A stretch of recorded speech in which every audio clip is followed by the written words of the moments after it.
Morning, everybody. Wilfie here. Just have another video filled with rants and silliness. But first, I have to make this turn. This guy. Of course, you're not going to yield, you bastard. I love morning traffic. It's just funny.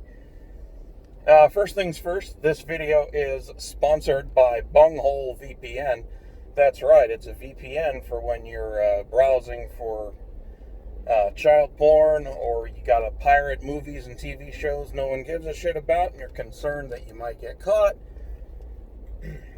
Or if you're browsing and posting on a Hungarian basket weaving forum, Bunghole VPN is for you. They're a fly-by-night company you've never heard of, but they've paid me 38 cents plus a can of dog food to endorse them with my reputation on the line.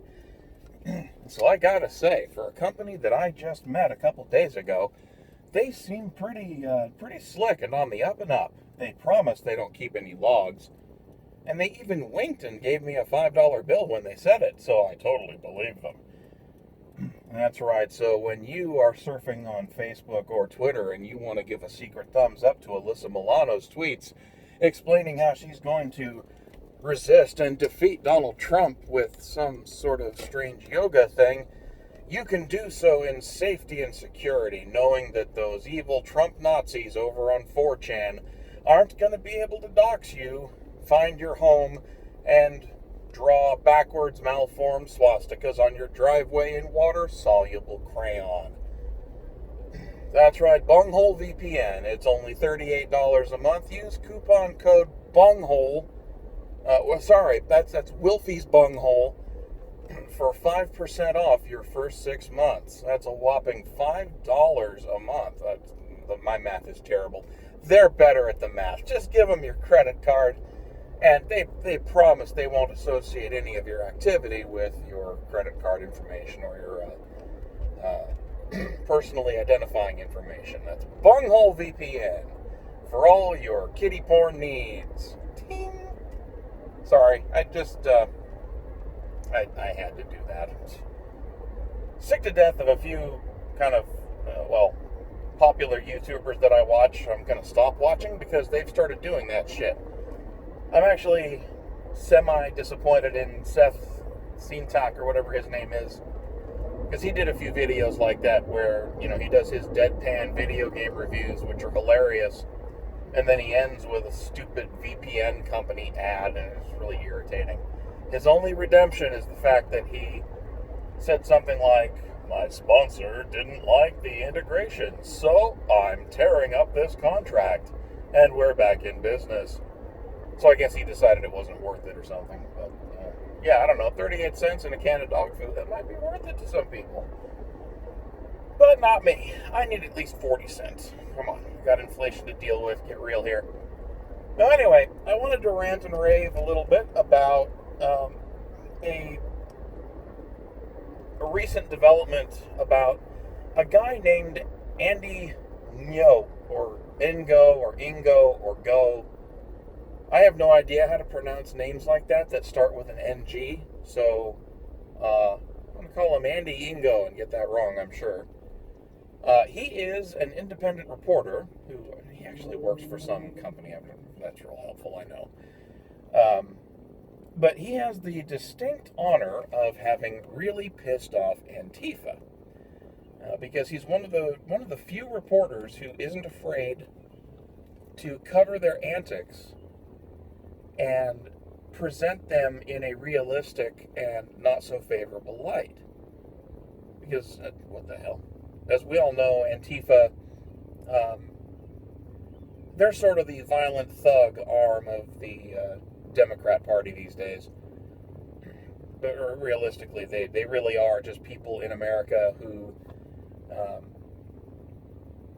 wander around in black clothing. Oh God, what is it about cars breaking down these past couple of days? Jesus. This guy just stopped right in the middle of the road here just now. I shouldn't laugh. My car's 9 years old. It's only a matter of time before it pulls that stuff too. Anyway, Antifa are kind of the modern day black bloc They wear just all black clothes, face masks because they're all pussies. They gang up on, really, let's be honest, Trump supporters or conservatives or Republicans. And they beat the shit out of people when they outnumber them and can gang up on them. Universally, when Antifa goes up against even numbers, they get their asses kicked.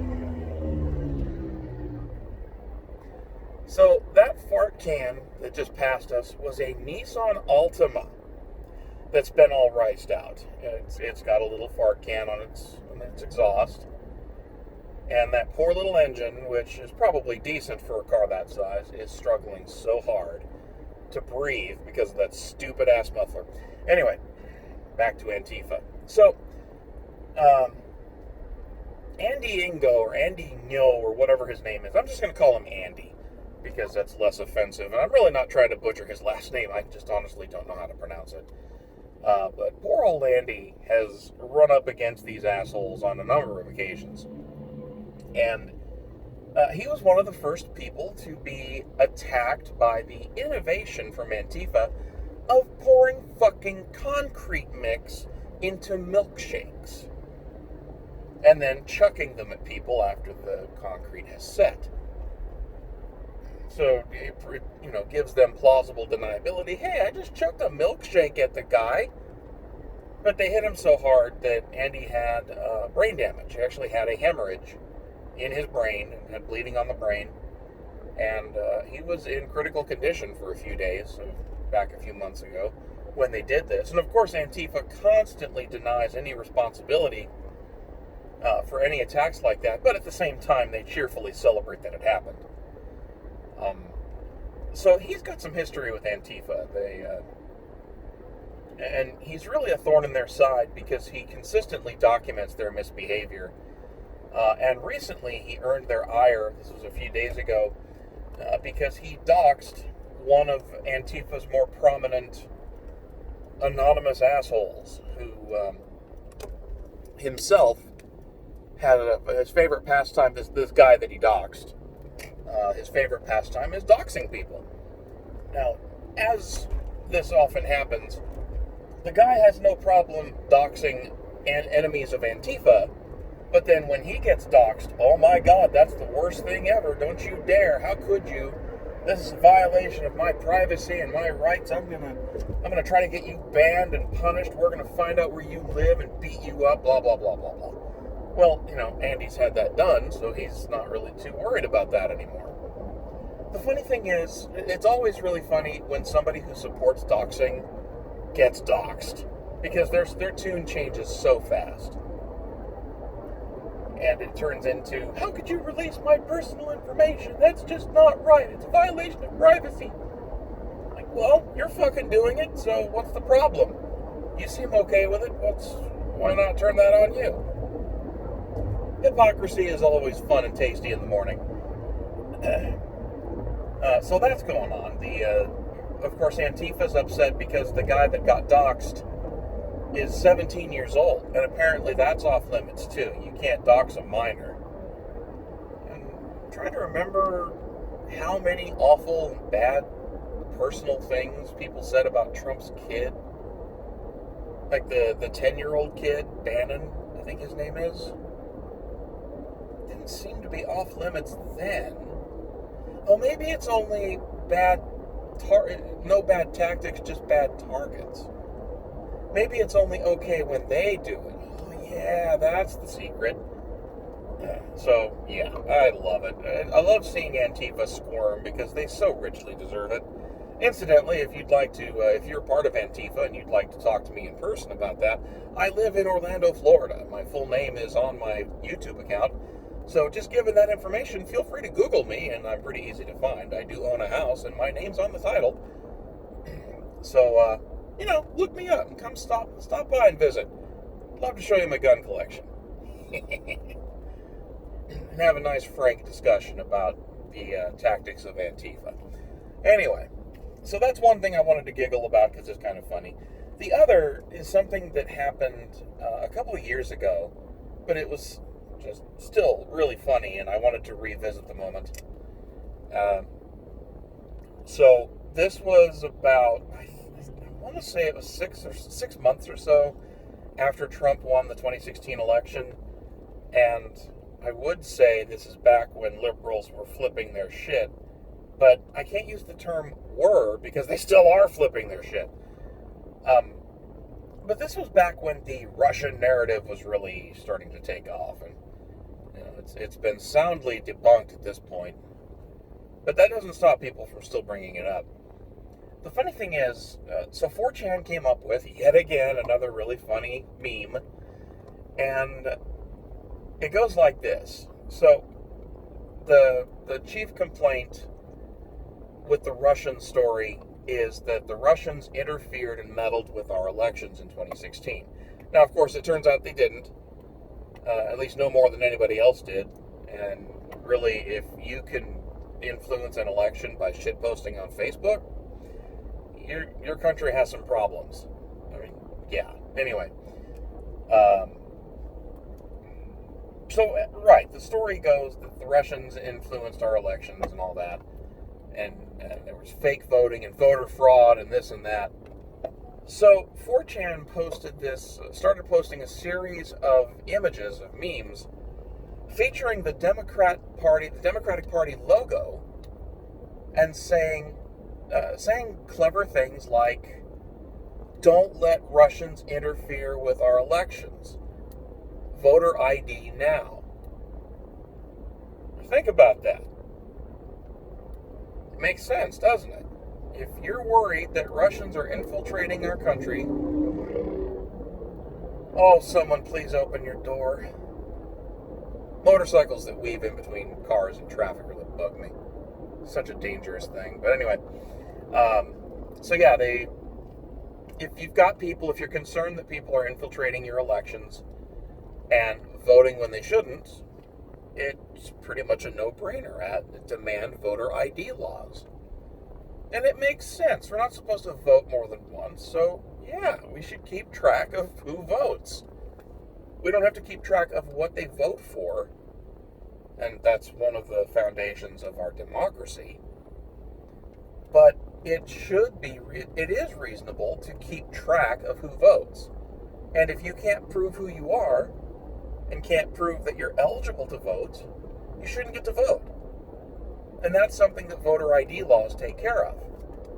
Well, for obvious reasons, liberals do not want voter ID laws because, that whole thing about how Clinton won the popular vote in 2016 by conveniently about the same number of suspected illegal voters in California. A little awkward there, but yeah. They tend to have people vote more than once. They tend to mysteriously manage to get dead people to vote. Illegal immigrants get to vote, even though that's not legal. And an interesting thing happens with Democrats during elections, and that's, when they're losing an election by a couple percentage points, it's amazing how many ballots you end up finding completely by accident in the trunks of cars, just laying there. And, they were meant to be delivered to the election office, but, the driver just forgot. And then, oh, no, Democrats are losing. Hey, driver, you remember those ballots you forgot? Why don't you bring those in? Because they always seem to favor the Democrats when those ballots come in. But I digress. Yes, I'm accusing them of being lying, cheating scumfucks. And, there's some proof that it's actually happening. So, it comes to no surprise, or it should come to no surprise, or as no surprise. I'll get my idioms right, I promise. That liberals really do not like voter ID laws at all. And it's because they fully understand that it will decrease their vote count, or that it'll drop their numbers. Now, they'll openly admit that voter ID laws will result in fewer votes for Democrats and liberals. Now, they won't admit why. They'll claim that, it's disenfranchisement, that you're just going to discourage people from voting because they can't afford to go to the DMV and get a license from the state. Except, voter IDs are free. You can get them for free at any really any DMV or any office that issues IDs. And they go to great lengths and make incredible concessions like free bus fare, assistance getting your birth certificate. They go out of their fucking way to make it easy to get a voter ID card or to get an ID that's acceptable for voting purposes, to satisfy a voter ID law. And they still fight tooth and nail at the very prospect of allowing that to happen. And that's very telling. But to get back on the topic of what was really funny was that 4chan was posting all these memes on Twitter and Facebook about how if you don't want the Russians to meddle in your elections, you should support voter ID. And they started posting supposedly Democratic ads, featuring their logo and saying exactly that. You fight the Russians, support voter ID. Oh my God, they got pissed. Holy shit. So, it's one of the first instances of Twitter literally setting up an AI bot with computer vision, machine learning, to analyze images and find all those variants of the voter ID law meme, and not only systematically delete them. You didn't get warned, you didn't get told to delete those tweets, they just deleted them for you. They banned accounts that posted them with no appeal, and they just got so fucking angry about it. They really tip their hand every time they do shit like this. And it just cracks me up that Silicon Valley has the balls to think that they're going to influence the elections enough. It's funny, they scream and cry about the Russians supposedly meddling in our elections, but what are these companies doing? They're American companies, and they're banning political speech. Straight up. And they're acting like they're all innocent and pure, or that they're on the right side of history, and they believe they're fully justified doing this stuff. It's absolutely insane. But yeah, I just wanted to cackle and laugh with you guys about Twitter being particularly stupid with that meme in particular. I said particular a lot in that sentence, didn't I? Anyway, yeah, that's all I had for you. This traffic is obnoxious today. I'm gonna leave early, then there's no traffic. Currently moving at 14 miles per hour. Oh well, I'll get to work when I get to work. That's it for me for the day. Have yourselves a wonderful day, wonderful evening whenever I get around to posting this. And catch up with you guys later. I think I'm not too sure when I'll be streaming next. There's some interesting life changes happening that for once I'm probably not going to get into the details about. But yeah, I'll try to make some time this weekend to do some live streaming. And yeah, until then, I will catch you guys later. Take care.